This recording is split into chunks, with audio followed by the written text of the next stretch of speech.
From reforms to migration policy to your party defections, the latest Labour voters' opinions on Keir Starmer, and the most important developments in the Gaza ceasefire plan, the Roundup by News of the Week covers it all. If you're confused or curious about UK political news, this show is the place for you because it is full of clear and accessible explanations and balanced, in-depth analysis.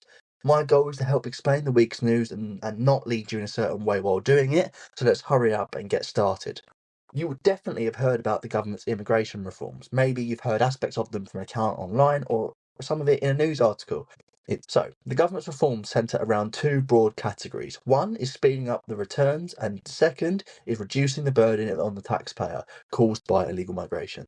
According to them, the need for this is in the increasing amount of illegal migration that we're seeing in the UK. Now, don't close your ears, but I have some stats for you. 400,000 people have claimed asylum since 2021, and that's compared to 150,000 people who claimed asylum between 2011 and 2015. 39% of this year's claimants, so that's 43,600 out of just over 111,000, have arrived by small boats. 37% of them had a visa and then subsequently claimed asylum afterwards. It was at this point in their press release that the government noted arrests of criminals facilitating the practice had improved, and so have returns under their watch, but they admitted that that wasn't by enough. So to go about reducing the burden, they have instituted a bunch of reforms which will see a more basic line of protection instituted for the majority of asylum seekers while their claims are being heard. If they gain work or employment, they will be able to join an education and work route that would then entitle them to bring family over, and benefits like that. It would actually allow them to integrate into communities, assuming they met certain economic standards, and those economic standards are going to be consulted on. Now, that change will be met with a reduction to the time asylum seekers can stay on the basic plan to 2.5 years instead of 5 years, and a simultaneous increase to how many years they will need to be living in the UK to become eligible for permanent residency, and that will go up to 20 years. For anyone wondering, the government will seek to reimburse some of the costs claimants incur in supporting them if they have assets and if it's possible to do so. And while they are here, criminality from claimants will result in benefits being stopped and sanctions being introduced. To house the asylum seekers, they will also look at other centres, the government, combined with reducing hotels, which is already their policy. In terms of returns, the government will look at amending the Right to Family Life, so that's Article 3 from the ECHR, and how it's applied in the UK. And that's while stepping up some of their other plans, like return hubs and creating a single appeal body, so there is a single route of appeal for failed claimants. After they've exhausted that single route of appeal, they would be deported, and it makes it a lot more efficient than the multiple routes and some of the inconsistencies in the system that we're seeing at the moment. The idea is that it would nip in the bud what we've seen in recent months, where people have been blocked from being deported. Now, they will also create more safe routes to reduce the reoccurrence of the strains we're currently seeing from illegal migration. But will the reforms work? Now, the reforms will make Britain's system harsher. They will achieve the government's goal of making it less of a burden.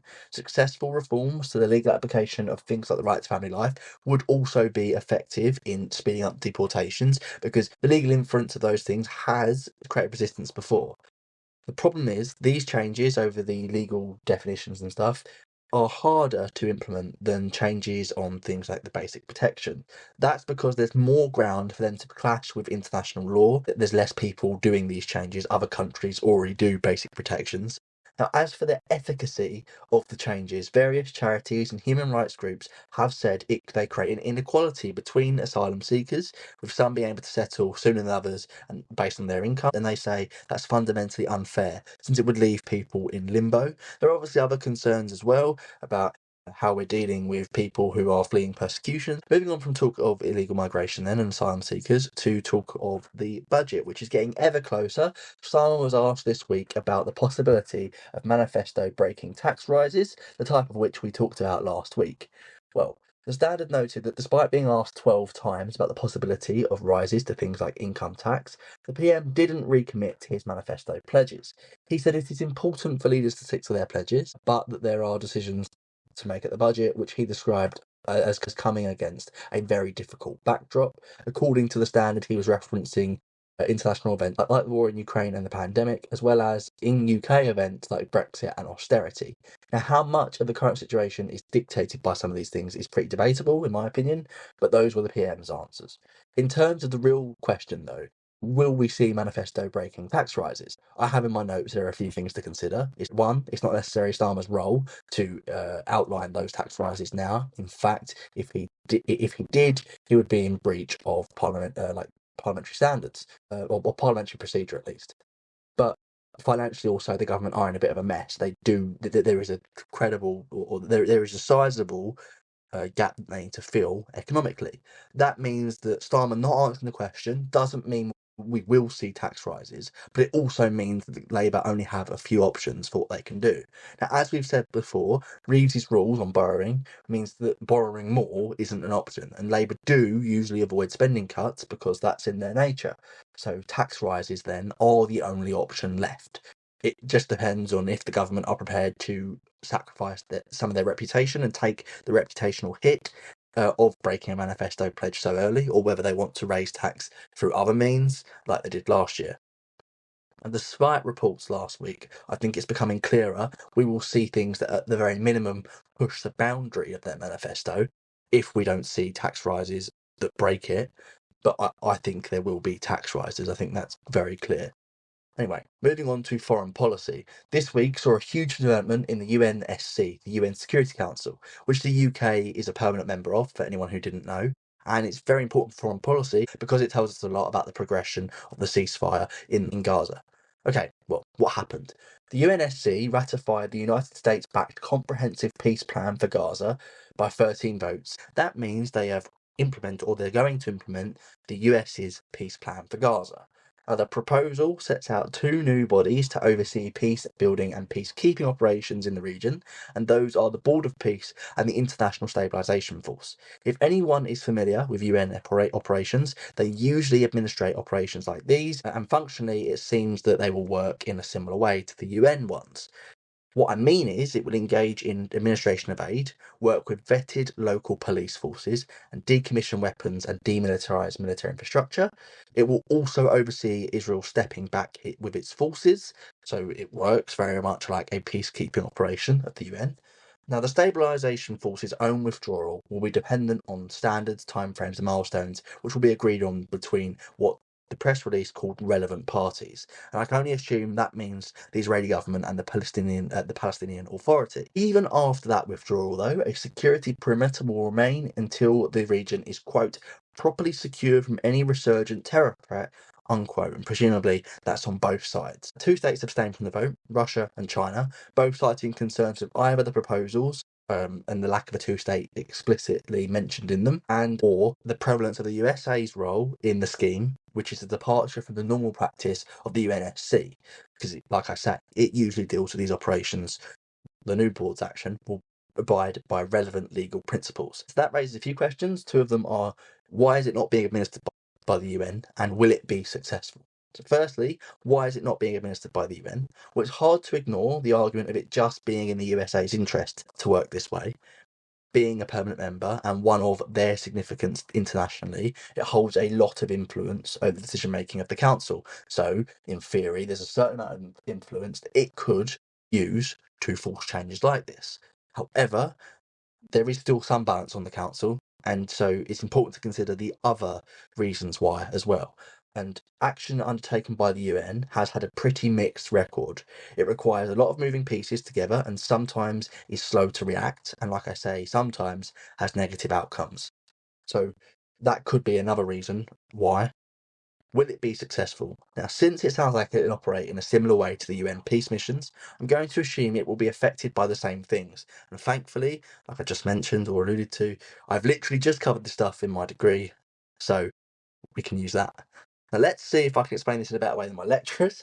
But academics have noted that peacekeeping in the UN is affected by things like whether there is cooperation in the region, whether the UNSC is united on it, and whether regional actors will cooperate and engage as well. While it hasn't been endorsed by all P5 members, the Gaza plan from the USA may still work out because the significance of this bit is usually found because it's the UNSC that administers it. If it's the USA that's doing it and they're the ones leading it and pushing the plans, then it could work slightly differently. In terms of the willingness to cooperate within Israel and Palestine, Israel has showed a willingness, which is positive for the success of the operation, and so has the Palestinian Authority, which is even more positive. However, Hamas haven't. And without getting into the tricky diplomatic thing that's going on there between the Palestinian Authority and Hamas, that isn't as harmonious as it suggests. Obviously, Hamas not going with it could threaten the success of the operation, because if one group isn't cooperative to at least a baseline of it like extent, then positive actions can only go so far. While the region is somewhat unstable and definitely not always favourable to Western influence, and understandably so, some wider regional participants like Egypt or the Saudi nations have been on board in tackling the conflict so far, and this is a little bit debatable since, like I say, it's quite hard to tell. The region is unstable. It's not certain that this bit will be positive for the plan's success, but there are indicators that it could be. Now, UN peacekeeping has also been an issue before. It's been relatively successful in administrating ceasefires, and if the benchmark is the cessation of fighting, which has been called negative peace academically, we could see success. There is relative success there. However, in pursuing positive peace, which is defined academically as peace which is more of like a permanent, lasting lack of violence between communities sort of thing, the UN hasn't been as successful in administrating that. Now, given, like I say, there is similarity between the USA's proposals and how the UN would ordinarily pursue peacekeeping operations, the difference there, might then there may not be a difference there. We could see good outcomes for negative peace and not necessarily good outcomes for positive peace. Anyway, moving on to general politics now. News about your party has been absent from the roundup recently, and that's mostly because there has just been bigger news. I almost didn't include it this week, but this news could materially affect their party, so we'll keep it in. The Independent reported that another MP has quit your party in a blow for the leadership. As it says, there was actually a person to leave the party last week, so this is the second in 2 weeks to do so. This week it was the turn of Iqbal Mohammed who left. Now, it's hard to get away from the suspicion that it was related to his gender critical views, having published social media posts which said men shouldn't be forcing biological women to give up their rights and private spaces to other biological women. He also has said that he believes in the rights of trans people and LGBTQ people, but not by taking away the rights of women. And those statements were met with condemnation from Zara Sultana's team, who said she will always stand up to the trans community, and that she believes in an ironclad commitment to trans rights, something which is a non-negotiable for the party. And in that difference, you can sort of see where there may have been a split. Now, he resigned with a statement saying he has left your party, with him finding false allegations and smears against him surprising and disappointing. In a further statement, he said he was disillusioned by persistent infighting, fractional competition, and a struggle for power and influence, not obviously mentioning gender critical views. Currently, the party is in a bit of a mess. Like I say, people have abandoned it before it's even before it's even adopted a name, had a conference, or any real form of organisation. It's also had infighting, as was mentioned. Now, that could actually be why it's a mess. That organisation could come and then stabilise the ship a little bit, maybe improve them, but for now, it will remain a mess. Also, you've got to think the party is sharing space with the Greens, for one, and that's a big issue for them because the Greens are sort of skyrocketing in popularity recently, but it's also left of Labour's election winning pitch and isn't as popular as Reform on the far right, so it's competing with some contested space. In other party-based news, just concerning Reform UK, Sky News noted that the Reform UK former leader in Wales has been jailed for accepting pro-Russian bribes. Nathan Gill, a former MEP, which is a member for European Parliament, has been sentenced to 10.5 years in prison, a sum in excess of £40,000 in return for making pro-Russian statements to the media and in the European Parliament. Now, Justice Chima Grubb has said Mr. Gill abused a position of significant authority and trust and was motivated by financial and political gain. He pled guilty to 8 counts of bribery between December 2018 and July 2019. He did these things while he was a member of UKIP and then subsequently the Brexit Party. He reportedly also offered to introduce other MEPs so they might also be bribed. Cash and messages were found depicting his activity, and given this, though, it's thought other MEPs could be under threat from, or could have been exposed in this as well. Figures from Labour, the Lib Dems, and others have called Gill a traitor or some brand of disgrace, and Reform have shared this view, calling him treasonous, but they also drew criticism. There have been calls for further investigation into them and Russian influence over them due to the links between Gill and Reform. It's very, very hard to say where this might go, but it could be that there's further Russian influence in politics, but it's not so clear how far it will reach into Reform. That remains to be seen. Now, in news on stats and trends, last week we talked about where Labour voters had gone in this section of the podcast. This week we'll talk about their opinion on Keir Starmer. According to the Times, nearly half of voters want to see Starmer step down, and this comes from a YouGov survey which surveyed just over 2,100 people. 23% of these people thought Starmer should quit now, while 22% said he should stand down at the next election.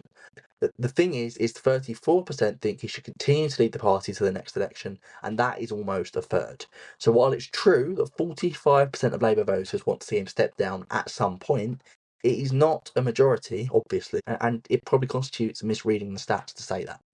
I could just as easily say that 56% of people believe he should stay in post for now by adding up the 34% that want him to stay and the 22% that want him to go but not yet.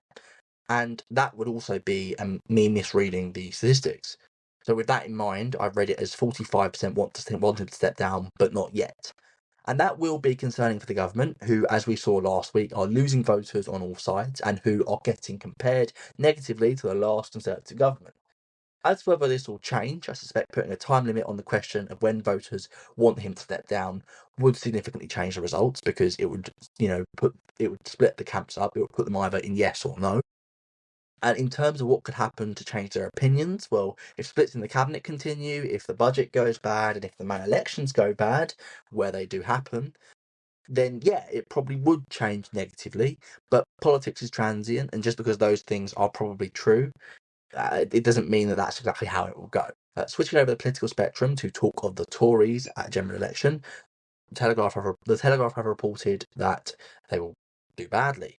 The Telegraph apparently have picked up polls that are being circulated around the Conservative campaign headquarters, CCHQ. Full disclosure, it was carried out by a company called Stack Data Strategy and is an MRP poll, which means it's one of those polls I've covered before, which makes loads of guesses on how the voters might vote. That company is also affiliated with the Conservative Party, or have been in the past. And the results show the Conservatives would only win 14 seats and get 17% of the vote.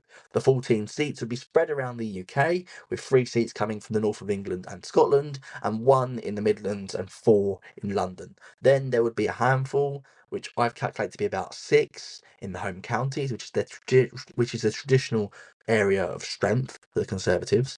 Also, a source from CCHQ told the Telegraph that the polling shows an existential threat, which describes the level of work which needs doing. It seems the mood is that the Conservative leader, King Badenoch, just isn't good enough, and that's despite an improvement in her performance since polls have not improved. But in all fairness to her, the Conservatives, the poll is worse than most other MRP polls that are projected, and that means, and they're already inaccurate, so inaccuracies or discrepancies between them aren't the best thing to predict certainty. That's a red flag to me. As to whether these low polling figures will result in a change in leadership, there were early concerns that she wasn't good enough, and that's important to note. There was also talk of others taking over at the conference, but Badenoch has so far lasted, and the situation that she and the party are in is not a favourable one either after such a bad result. So maybe it's to be expected that they aren't doing as well this far away from general election. Maybe she'll go, but it seems like there's a few reasons to explain poor performance right now rather than just Badenoch being a bad leader, if that makes sense. Anyway, that concludes the news I got this week. Thank you very, very much for listening.